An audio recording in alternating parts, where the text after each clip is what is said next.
দোকান মুন্ডি 50 টাকা 50 টাকা ধরো ধরো ধরো আমি 150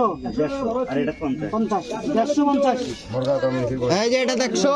ও প্যাকেটটা দাও তো হ্যাঁ আর এটা 100 দাঁত দাঁত খেয়াল রাখবেন দাঁত দাঁত খেয়াল রাখবেন লক্ষ্য রাখেন চলো ধরো ধরো এই যে এটা 150